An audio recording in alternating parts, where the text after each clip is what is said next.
I'm Darrin Wasniewski with AARP, and we are one of the organizations involved in that Madison Housing Coalition. And we're excited to be joined today by Katie Bannon with City of Madison and Devin Lee for Boundless Tiny Homes. And we want to talk about ADUs. ADUs are something for AARP. We spend a lot of resources on to promote them as part of our housing choice portfolio. And we'll get into a little bit there. But, it is something that folks, when they think about AARP, they don't necessarily think about housing and what it is, why is AARP involved in that? And I like to share with everybody that housing is actually AARP's origin story. Our founder, Dr. Ethel Percy-Andrus, was a retired school administrator in Southern California, and she went looking for a former teacher of hers, and she had an address, and she went to the address, and they said, well, she's around back. So she goes around the back, and there's kids playing, and they asked for the teacher, and they said, well, she's in her house. And she said, well, no, I was just there, and they said she was out here. And they said, no, she's in her house. And they pointed to the back of the yard, and this teacher was living in a chicken coop. That's all she could afford to rent in her retirement. Um, and Dr. Andrus, just made it a point at that point to say, she's going to fight for, retired teachers. And so she founded the National Retired Teachers Association, and then soon thereafter, AARP. While it isn't necessarily associated with housing, it is the whole reason why we exist today. And so I just love to kind of level set with that story.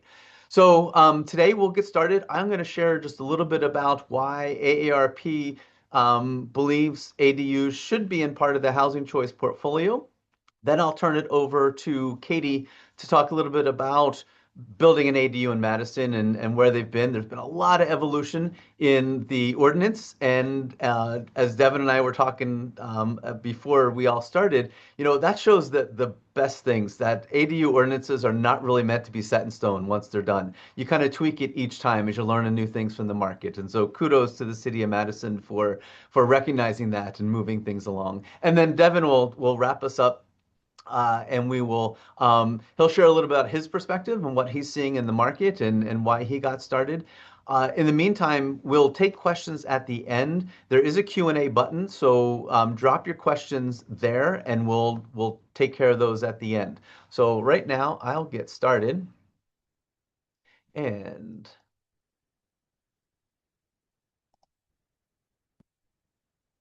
get moving on here. So, ADUs, they're also known as guest houses, in-law suites, and we just love to talk about how these are expanding your options, your housing options with these.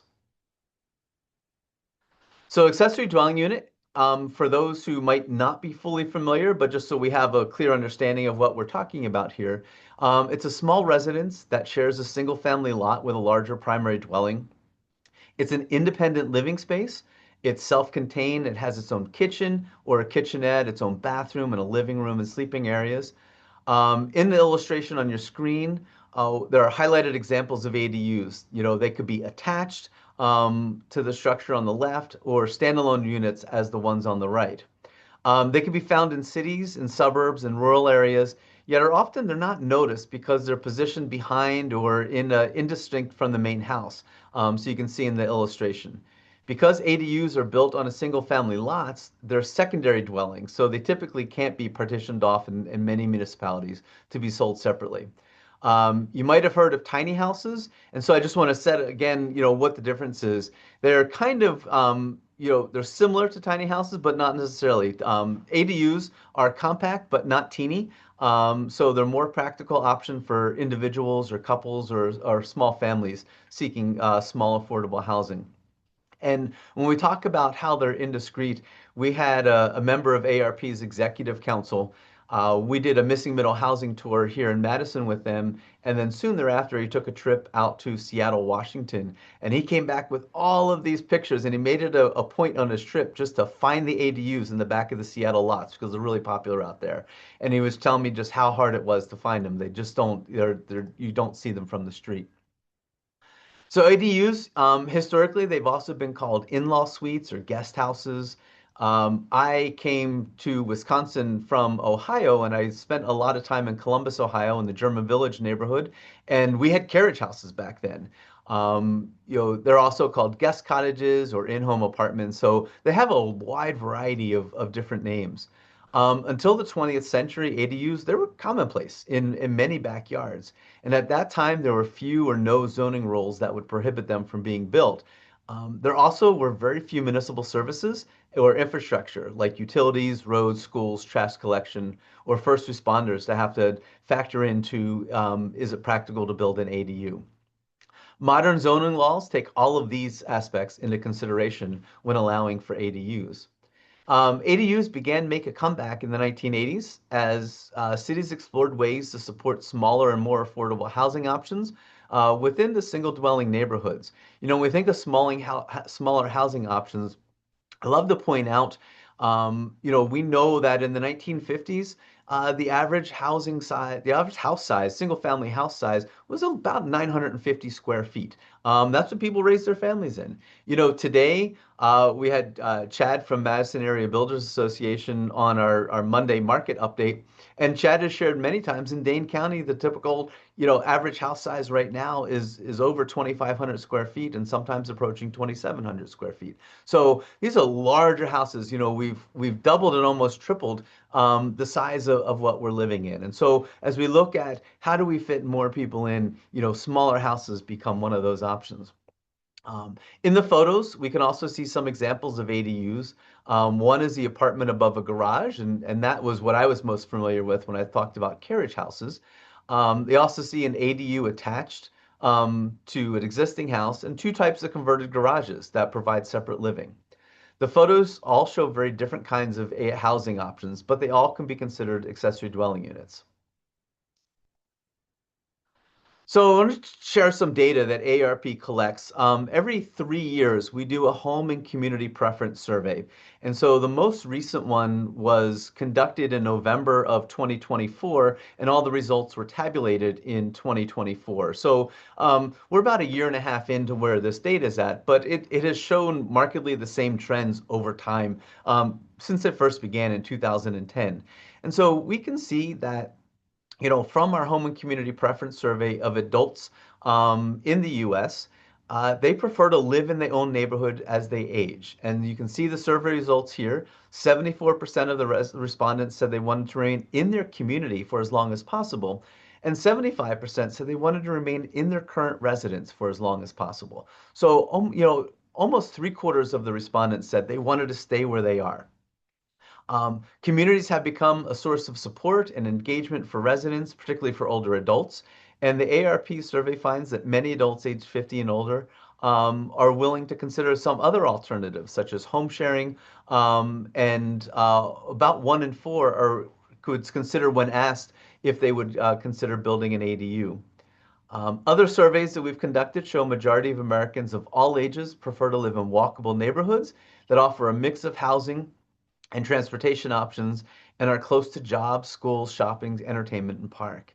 So ADUs can play a major role in serving those needs and wants for allowing a greater number of smaller homes in more compact neighborhoods.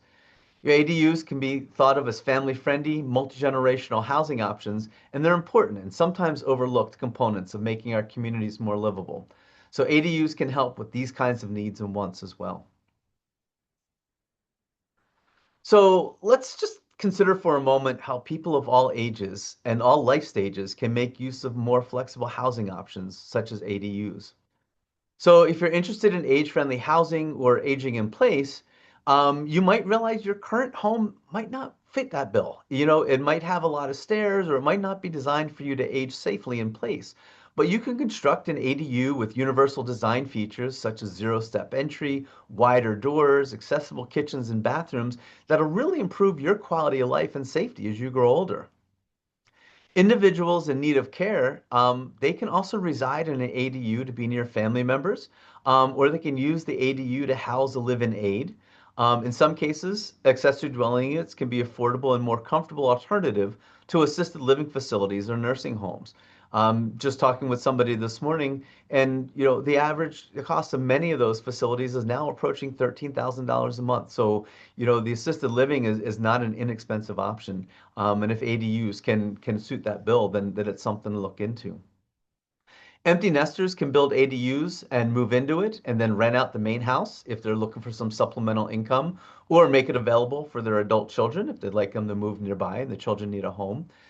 Families with young children can use ADU as housing for a nanny or an au pair, or even a grandparent to live in there, who can help them raise their grandkids and be assisted as they age. And home buyers can look forward to the rental property from ADUs if they're purchasing a house with an ADU there. Home-based workers can use that as their office or their workshop. So really, any homeowner can use an ADU for guests or as housing or their needs for friends or loved ones. So I have a short little video which talks about somebody who is considering ADU. So I just wanted to share that with you all. Several features that are very unique to this space for us. One, very practically, it's the first time I've had all my tools for my artistic work in one spot, which Not makes in my it. garage. Yes, right. But also on another level, well, we both had been badgering our wonderful contractors to make sure that the doors were the right width. We have several friends who are in wheelchairs. We've never been able to invite them to our home because we have a lot of steps. And so one of the things that I wanted to make absolutely certain that this space accommodated accessibility, both for our friends and also potentially for us if one or the other of us needs a more accessible space. So we had a Thanksgiving dinner here just recently, and that was when we had our first guest in a wheelchair. We just settled right down to dinner with the rest of us. Yeah. It was great. So for us, if we live here as we age, it makes it very convenient. It's also just a quieter space that we wanted to actually relieve ourselves of all of that digital world a little bit. It's walkable from here down the alleyway 2 blocks away to get to the center of town, to the community-owned grocery store, coffee shops. Shops and restaurants. I could take the bike path down to the YMCA and swim or work out or whatever and back. The whole area is conducive to being able to interact with others, but also just to get to stuff in town. And I think as we age and decide we don't want to deal with the steps in our house and things like that, this will be a great place to phase into how we want to live our lives at that point. So one of the things I appreciated in their comments was just how they considered the accessibility needs of their friends. You know, they talked a lot about, can we have our friends visit who are wheelchairs, but also what their future needs may be. And so that's where ADUs really excel there. So, you know, AARP is active in local advocacy on ADU regulations. We were proud to partner with collaborate with the city of Madison on some of their evolving ADU ordinances that we've had. We've also worked in La Crosse and in Milwaukee on some of those around the state. And so it is a place where we take an active role in promotion of housing choice. If you're looking for some information, ADUs, as I mentioned, are part of the Housing Choice portfolio for AARP. And so you can find it at aarp.org/ADU. And that's all of our publications and design ideas on ADUs. So I thank you with that. And I will now turn it over to Katie with the City of Madison.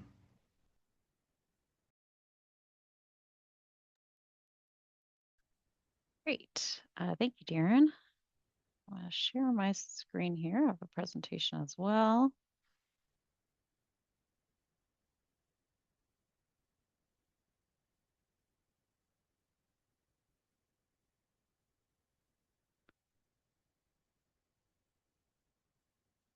Okay, hopefully you can see my slide here now.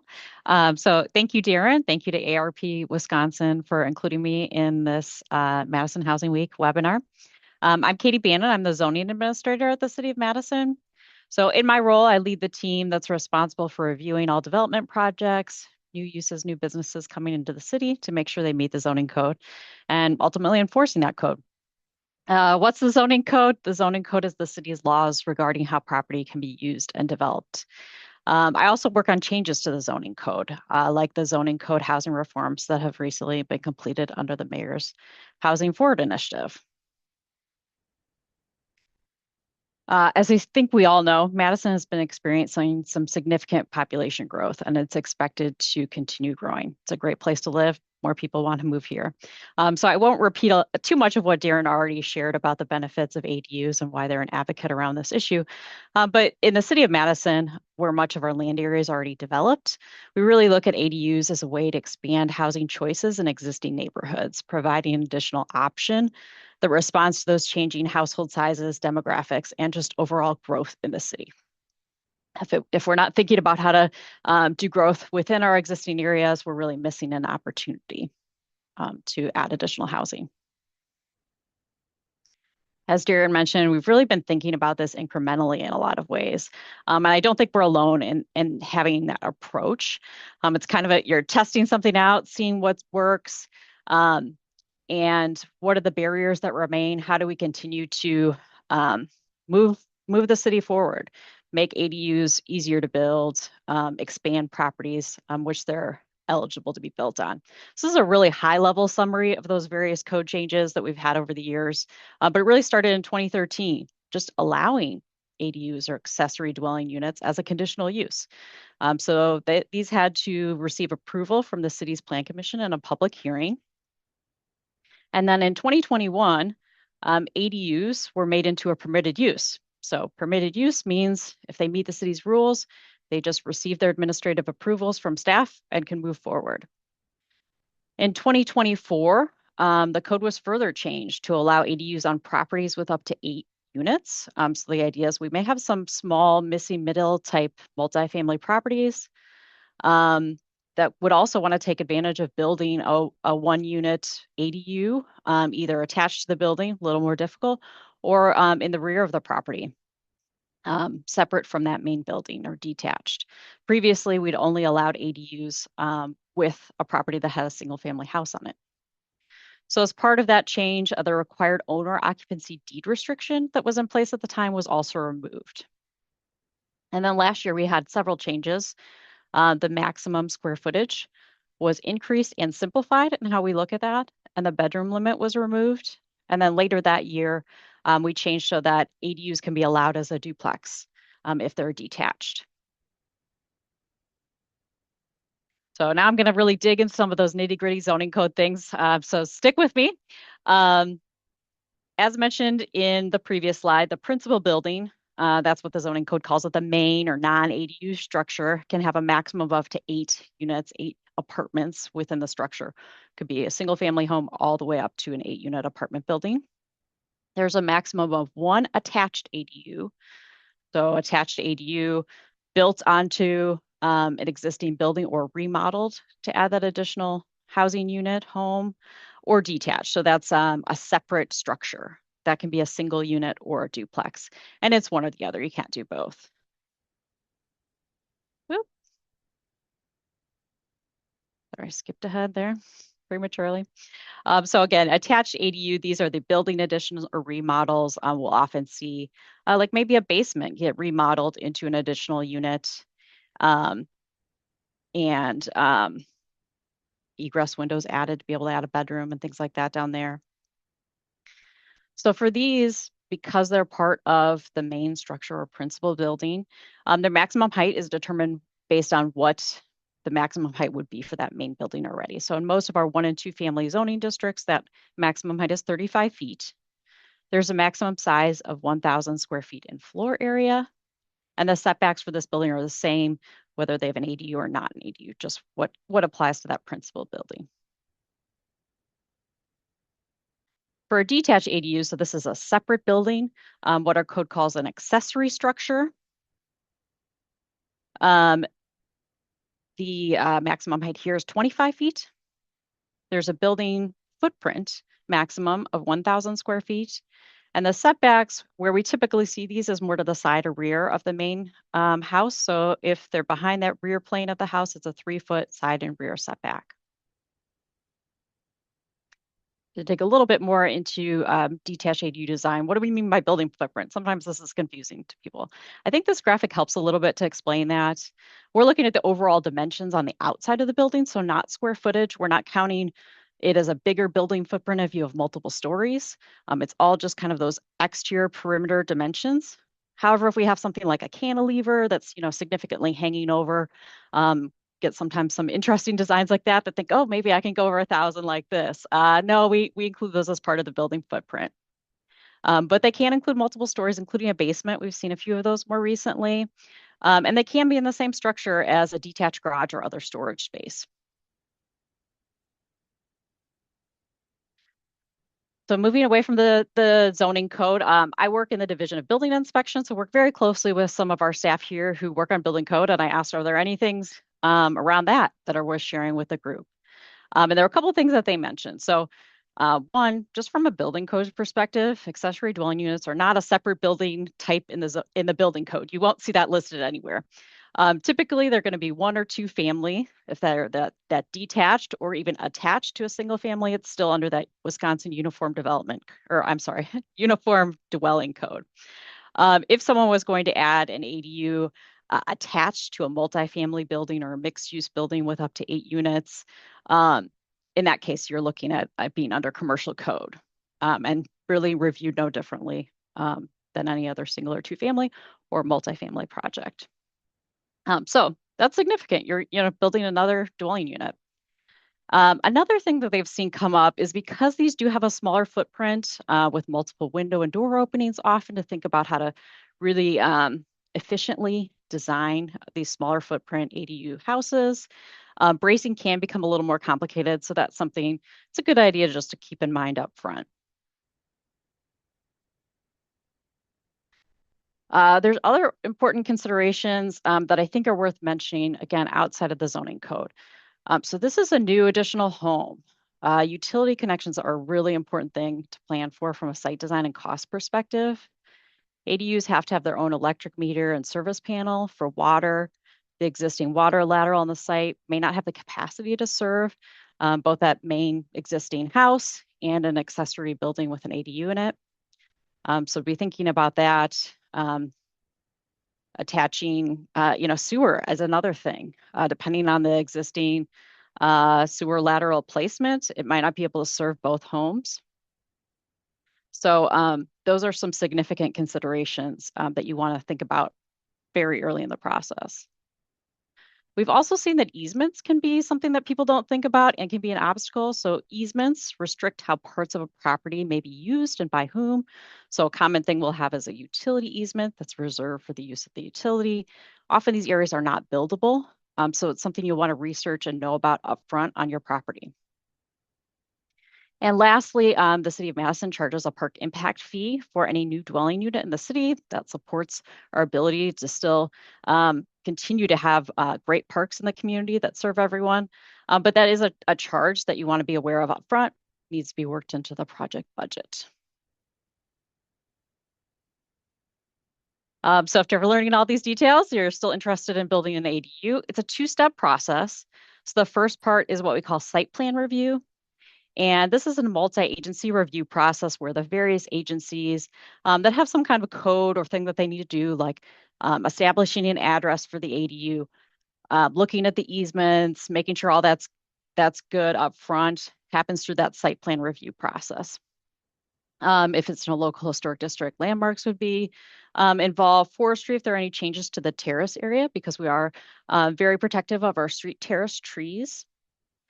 And then the second step is the building permit, where the city's plan reviewers are ensuring the ADU plans meet building code.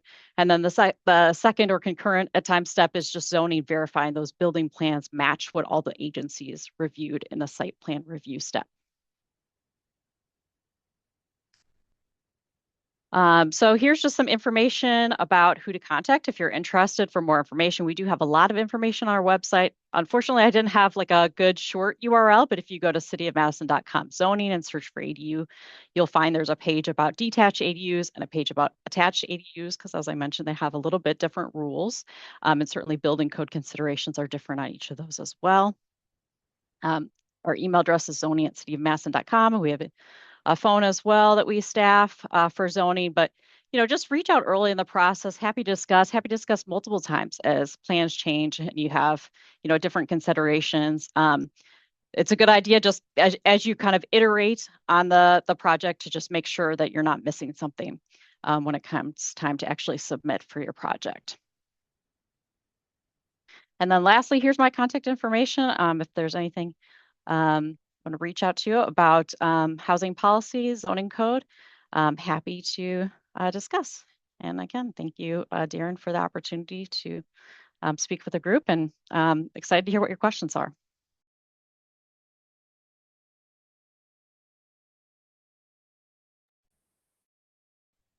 Great, Devin, we can go right into you. We'll take questions for everybody at the end, so we make sure everybody has a chance to go here. So welcome, Devin.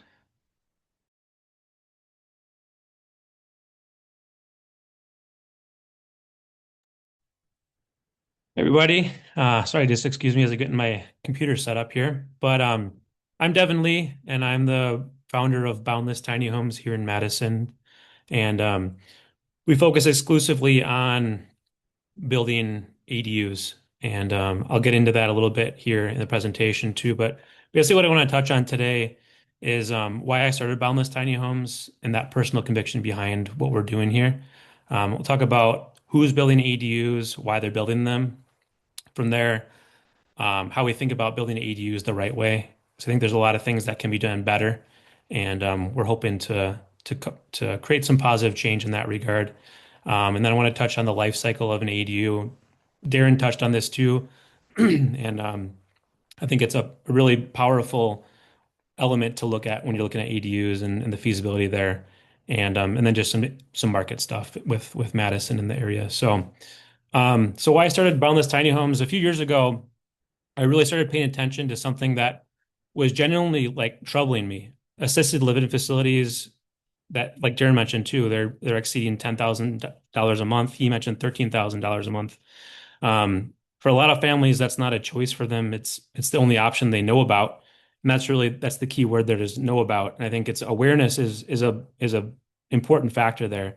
For the person moving in to a facility, it often means leaving their neighborhood they've lived in for 30 plus years, leaving their family's daily rhythm and spending down whatever they spent a lifetime building financially, not because it's what they wanted to do, but because no one showed them another path.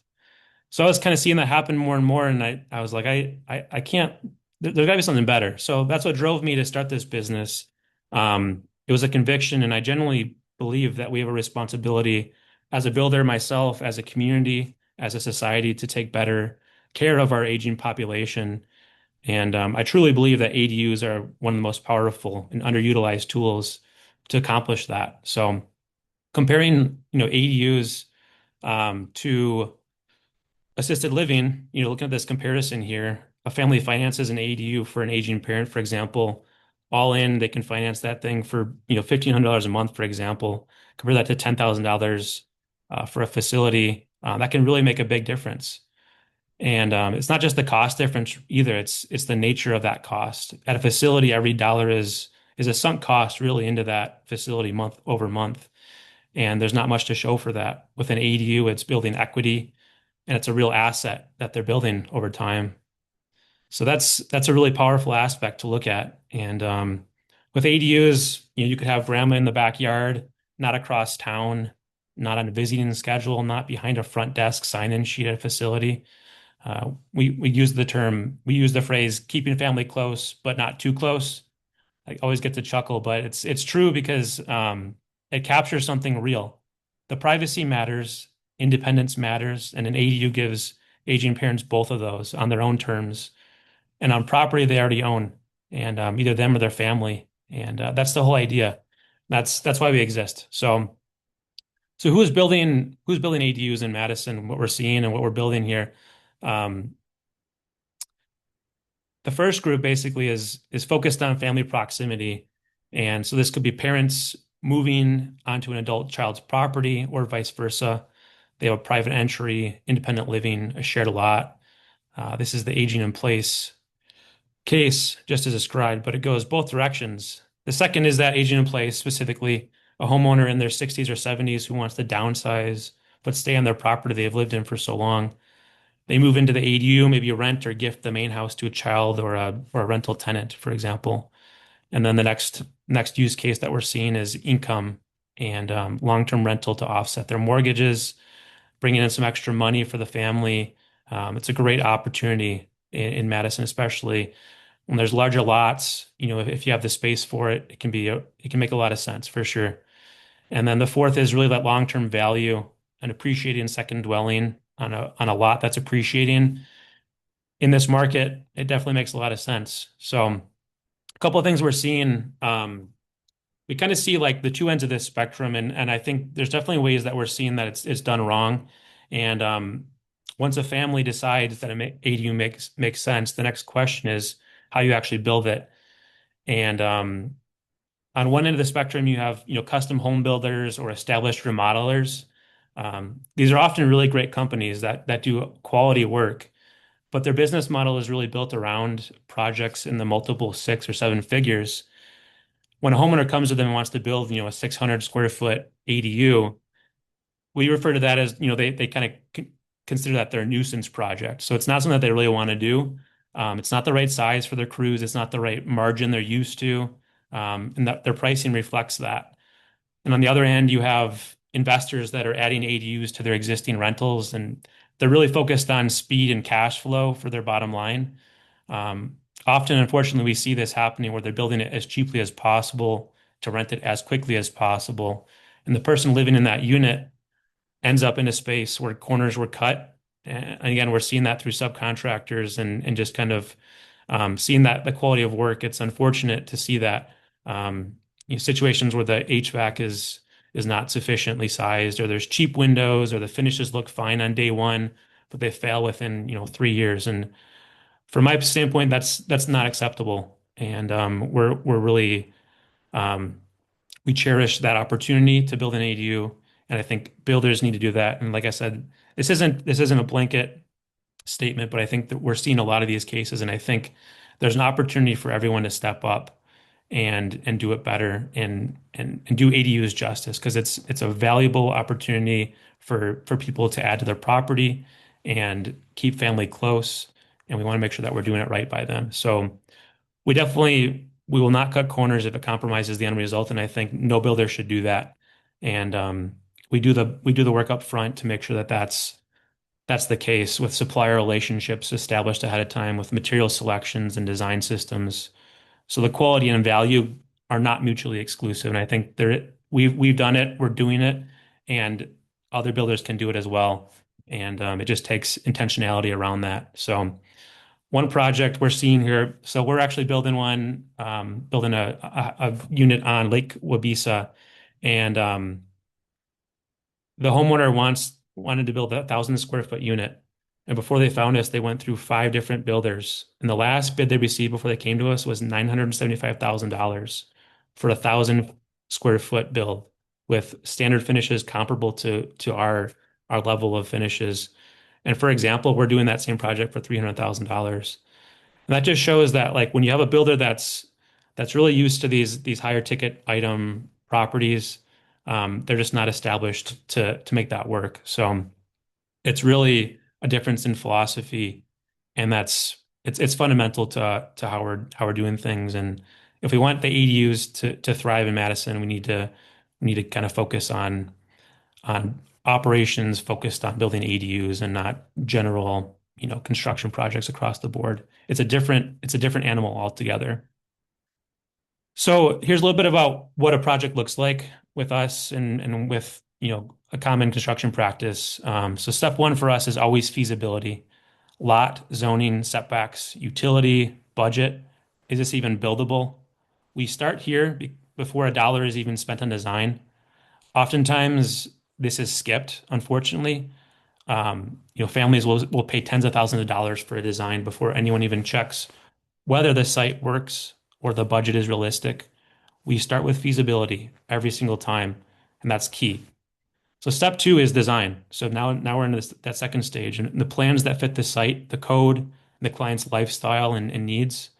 It's not the other way around.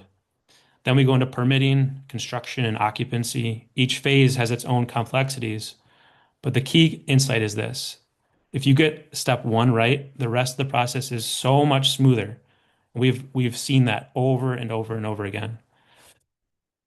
Back to the aging in place side of things too, we really do focus on accessibility. And even beyond just accessibility, it's universal design. So there's a lot of this, the accessibility really falls short in my opinion. And I refer to this as like the standard approach is really an afterthought design. I call it afterthought design. You build a house, then when accessibility becomes a concern, you just bolt things onto it. And I think there's a much better way to do it. The zero step entry, for example, the conventional way is to add a ramp. So often added after the fact. It's a huge announcement that someone in this house has a mobility limitation. So you drive up and you see this massive ramp, or, it was obviously just bolted onto the house after the fact. The best approach is a considered porch that meets grade. It's intentional, it's architectural. Any guest walks up without a second thought. There's no ramp, there's no announcement. It's just a good design choice. A massive ramp, grab bars in tile, institutional hardware. That's not design, that's just slapped together, after the fact. So universal design principles are key.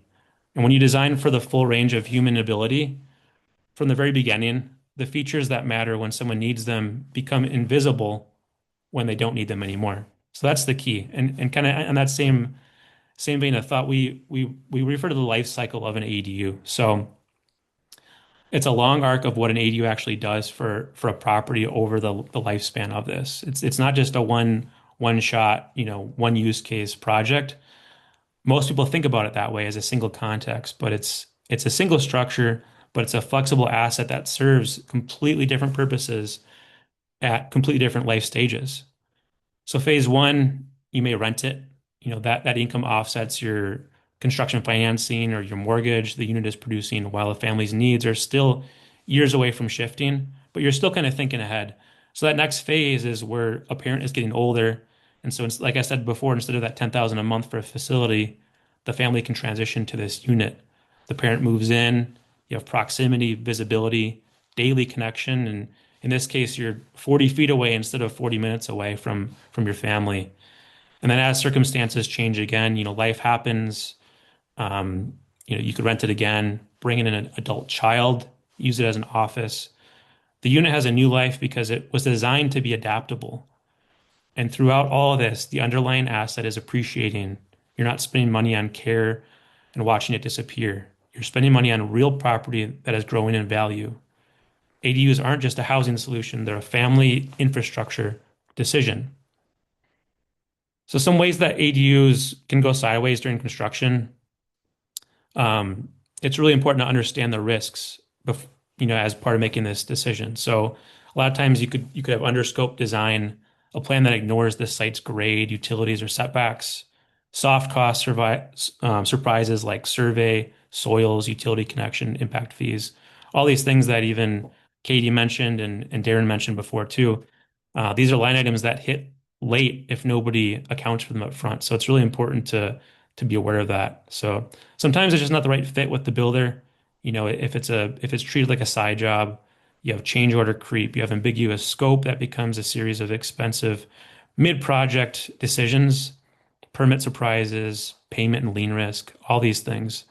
There's a lot of things to keep in mind, but if it's planned ahead and you anticipate all the stages of the project, it can be a smooth and enjoyable process to build an ADU because it's a great thing to add, and it's important that it's joyful and it's enjoyed throughout that process, and it's not a stressor for people. So, as a builder, I take it on us as it's our responsibility to make sure that we're handling that stress, we're handling the burden, we're handling it from start to finish.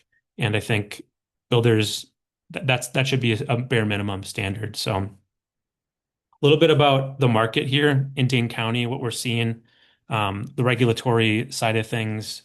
Madison, like we talked about before, they've revised its ADU ordinances many times. Owner occupancy requirements, size cap, setback rules. Each of those revisions helped, but it was incremental. It took years to get to where they are today, which is a place where ADUs are finally like generally approachable for most single family lots. Permit timelines in Madison are right about 2 months for us right now. and this is another friction point we're experiencing is just that timeline. Outside of Madison, a comparable project that would take 2 months in Madison to get through permits would take about a week. So I'd love to see that improved in Madison, and I know Katie and everyone is taking they're looking at steps to improve that. But that's definitely a pain point that our customers are experiencing, especially with the seasonality of Wisconsin, that can really create issues with planning the projects. The other friction point, which Katie also mentioned, was that park impact fee. It's getting close to $6,000. So if you think about a $175,000 project and you got a line item at $6,000, that can really blow a budget. So it is important to plan for that. But I'd also like to see um, maybe keeping that in mind as park impact fees and things like that are accounted for or planned for from a municipality level. So outside of Madison, you see cities like Wanakee that passed an ordinance over 2 years ago. Fitchburg passed theirs last year. And the thing that we're observing is that in Wanakee, for example, they passed it 2 years ago. They've only had two permit applications, and there's no confirmed builds there yet. Fitchburg passed theirs. There's been zero permit requests. So technically, they allow them on paper, but in practice, the rules make it effectively like infeasible for the vast majority of homeowners. So we unfortunately we don't really focus our advertising efforts in those areas because of that, because it's just the likelihood of somebody being able to build an ADU there is pretty low. So I'd love to see these municipalities learning from that and implementing stronger ADU policies from day one. Another municipality, as an example, is Sun Prairie. I know they were meeting last night to possibly pass their ADU law, but I met with them early on in their process and kind of laid these examples out for them. And I told them exactly what I just said was you need to start with strong ADU policies. So you're not spending 5, 6, 7 years um, evolving your ADU policies to the point where it's basically a trickle of ADUs being built for years and years until it finally hits the point where we're at today in Madison, which there's a lot of less friction and it's very feasible. So it's a good place we're in now, and I'm excited for what's coming. So, um, and really with ADUs, this is not a niche product. It's not a trend. It's a structural response to a set of problems that are only getting larger. So we need to focus on this. And especially in the aging population, because that's our background coming to this. They don't want to be institutionalized. The housing supply can't keep pace. A generation of homeowners sitting on underutilized lots of equity they don't know how to deploy. The lots exist, the demand exists, the proof exists. Madison is showing that when policy gets it right, activity follows. Permits move and families build. So Wisconsin has the lots. Wisconsin has the families. Wisconsin has the need. What we need now is the policy that will match. And builders, planners, advocates in rooms like this, where we can keep pushing it until we get there. So families can stay near family, neighbors can stay near neighbors, parcels stay the size they've always been. Nothing about an ADU changes the character of the block. It adds to it. Gentle lot by lot density that fits an existing block and existing homeowner's life. Not a rezoning, not a tear down, just a thoughtful addition that creates housing where the infrastructure already exists. And we make it durable. A well-built ADU deserves a household today and a different household in 20 years. The investment outlasts any single use case. So as you can tell, I really believe in ADUs, and that's why we exist, because we found that we wanted to make it easy for people to do it. We wanted to have systems in place that are focused on ADUs to be a catalyst and a point of smoothing out the resistance points in the build process. And if you're waiting an ADU for yourself, a parent or a child, you want to understand whether your lot is buildable, we're a resource. We're here to help you without even spending a dime. We'd love to be able to chat with you about your project. Our website is full of resources, and we'd love to chat with you anytime. And one thing I do want to share is the state of ADUs report we just released, and it's a very comprehensive report. And you can either scan this QR code or you go to this URL. And let's see if you can see this here. So this is a really comprehensive website we created for this. It goes through market data of ADUs in this area, permits, and kind of really a timeline of even Madison specific reforms and what the reform did and what changed and what the impact was on ADUs. And so feel free to take a look at this. And there's a lot of good information. We're actually, Darrin actually we got a quote from him in here, so we're keeping it close to home. And yeah, but it was a great opportunity to be here, and I'm happy to talk with you guys. And let me know if you have any questions. We're here to be a resource for you. So. Great, Devin. Thank you for sharing what obviously is a passion for you and pulling that information out. We'll bring Katie back because we do have some questions in the queue. I think right now many of them will fall on your shoulders as I'm reading them. So I'll read them off here. First, you have Jay asks, there are a number of ADUs and duplex conversions being built that resulting in multiple addresses being born. Will those become individual lots, and will duplexes and ADUs be sellable as separate properties? No, the zoning code today would not allow them to be sold separately.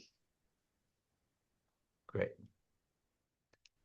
That was easy enough. All right, the next one, and actually you and I were just discussing this before we came on here about a recent case. Let's see. Allie writes, I recently saw a Nextdoor post from a University Heights resident concerned about ADUs. How would you respond to residents in near campus historic neighborhoods who feel ADUs are being pushed to their maximum limits, potentially increasing density and altering character, while facing less scrutiny than larger development? Historic homeowners also complain that they must meet strict preservation standards while upgrading their property, while ADUs face less regulation. Yeah, so I'm not the preservation planner, so I won't be able to in depth talk about local historic district standards. My understanding is the Landmarks Commission, I think that was just this week, reviewed it, and they did review the ADU according to the local historic district standards. ADUs have to meet just like the house. I'm not sure if there are any nuances that are a little bit different, but the standards do apply. And they determined, hey, we don't think we can approve this. So they've asked, they gave, I think, the developer some feedback about ways to potentially modify it to make it approvable under those standards. The zoning code applies the same whether it's a local historic district or not. Great, thanks, Katie. The next question, Jody asks, is it common to run new utilities underneath the driveway that runs alongside the main home, or is that problematic? And I guess I can go to either Devin in your experience or Katie. I don't know, Devin, if you want to do that first. From a city perspective, I believe it's allowed, but it's certainly not something we would recommend because anytime something goes wrong, then you're having to dig up your driveway to deal with it. But yeah, Devin, have you encountered this? Yeah, generally, if we can avoid it, we'll go around the driveway, but otherwise we could cut a small trench across the driveway. But if it can be avoided, it's good to avoid it. Like Katie said, if for future maintenance or that kind of stuff, it's good to have some access to it. But it's not a major limitation if we can cut a small trench. That's just the size of what we need. Don't need to tear up the entire driveway in that case. But Great, thank you. All right, next question from Aaron. Opponents of ADUs often express concern that ADUs will change the makeup of a community or get plopped down in previously quiet neighborhoods. Wondering if Katie can speak to real-world applications, or Devin, you have some experience getting those, of ADUs in Madison and how they've been received.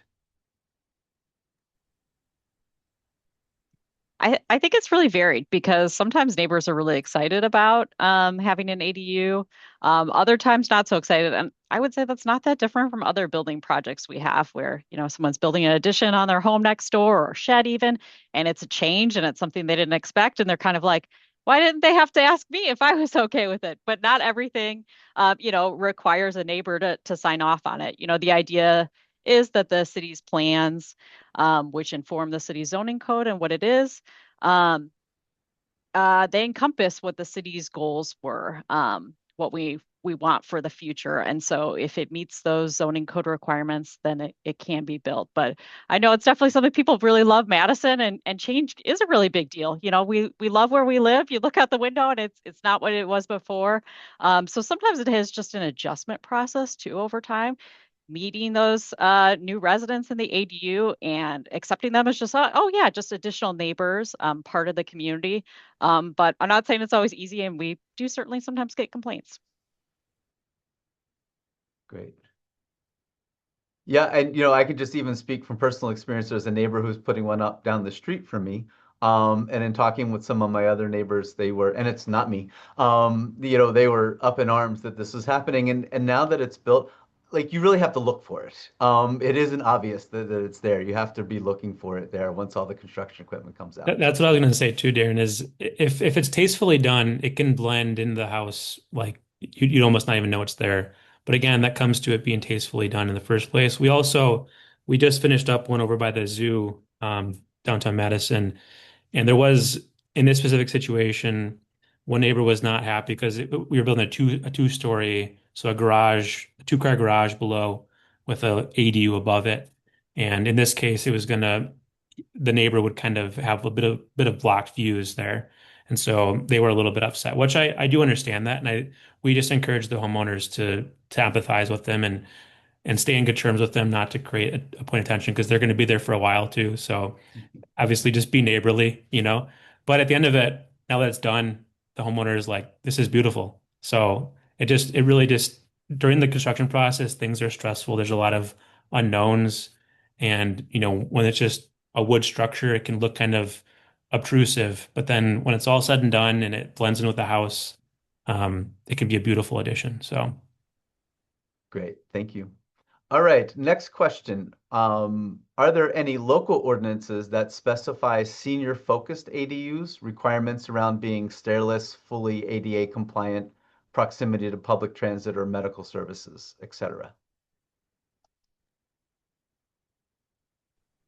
There may be some incentive things, but I'm not aware of any codes that would require this.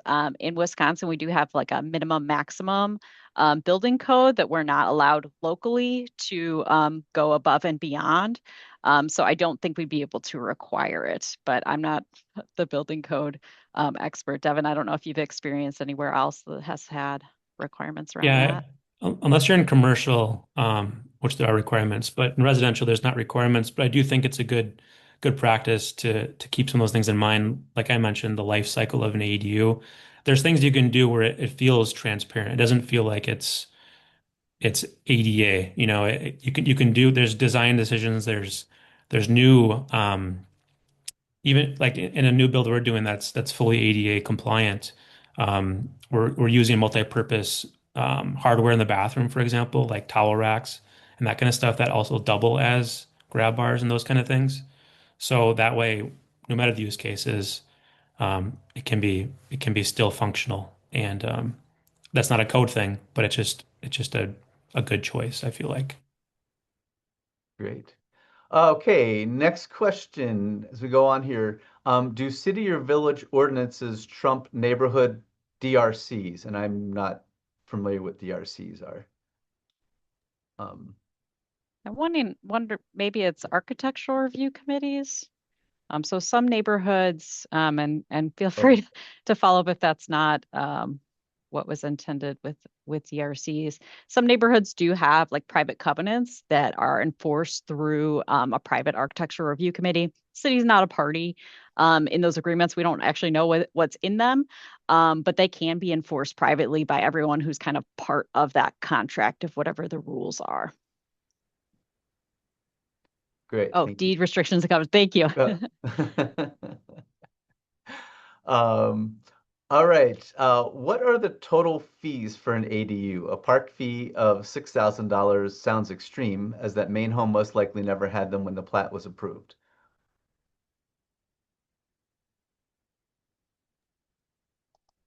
The total cost of construction or fees for the park I guess fees? total fee outside of the park impact fee that was mentioned, but what outside of construction costs, like what would, if we have any concept of what fees are? I don't have a good idea off the top of my head what the permit fee would be. I can't think of any other fees offhand, but I'm sure there's some maybe utilities or other things, Devin, that